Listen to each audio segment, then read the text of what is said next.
Aujourd'hui, nous allons comprendre ensemble le traité adopté par l'ONU en 2023 pour protéger la haute mer. Les océans couvrent plus de 70% de la surface de la Terre, mais une grande partie d'entre eux n'appartient à aucun État. Ces espaces appelés haute mer commencent à environ 370 km des côtes. Ils représentent près des 2/3 de la surface des océans et environ 95% de leur volume. Ce sont donc l'un des plus vastes espaces de la planète. Pendant longtemps, ces zones elles ont été très peu réglementées. Moins de 1% de la haute mer était protégée. Face à cela, les États ont adopté le 19 juin 2023 à New York un traité sous l'égide des Nations Unies, le traité sur la biodiversité en haute mer. Mais comment cet accord a-t-il été adopté ? La haute mer, elle abrite une biodiversité exceptionnelle, thon, baleines, requins, mais aussi des écosystèmes encore mal connus. Donc elle subit aujourd'hui de fortes pressions qui sont dues évidemment à l'activité de l'homme, la surpêche, la pollution, le réchauffement, l'exploitation minière. Environ 1500 espèces marines sont menacées d'extinction. Et surtout, c'est un bien commun mondial. Elle n'appartient à personne, mais tout le monde peut l'exploiter. Le traité y vise donc à mieux protéger ces espaces et à atteindre l'objectif fixé en 2022, protéger 30% des océans d'ici 2030. Le traité, c'est le résultat de près de 20 ans de négociations. Les discussions commencent en 2004 et une étape clé a lieu en 2017 lorsque les Nations Unies lancent officiellement les négociations.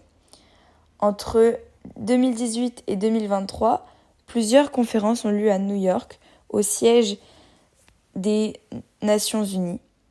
Mais les discussions restent difficiles, car les intérêts des États divergent. Les négociations, elles portent sur 3 grands enjeux.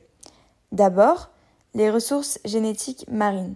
Les pays développés peuvent les exploiter, mais les pays en développement demandent un partage des bénéfices. Ensuite, la création d'aires marines protégées, qui limiteraient certaines activités. Et enfin, l'obligation d'études d'impact environnemental avant toute exploitation. Ces désaccords y bloquent les négociations pendant plusieurs années. Finalement, un accord est trouvé en mars 2023, après plus de 36 heures de négociations. Les États s'accordent sur 4 points.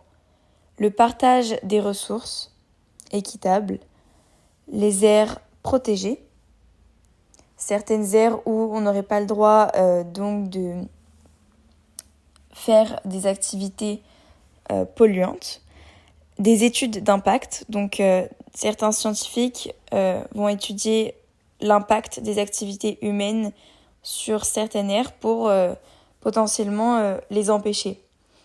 L'aide aux pays en développement, donc pour instaurer une égalité entre les pays en développement et les pays développés. Le traité est adopté le 19 juin 2023, mais il n'entre en vigueur qu'après 60 ratifications des différents États. Ce seuil, il est atteint en septembre 2025, donc l'entrée en vigueur du traité se fait le 17 janvier 2026.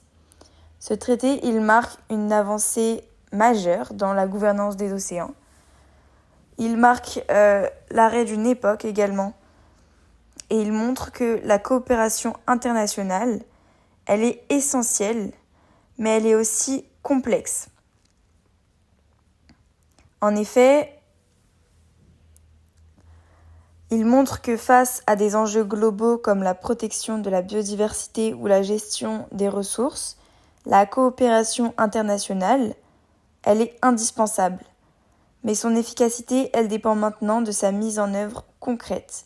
Les États devront respecter leur engagement et financer la protection des océans.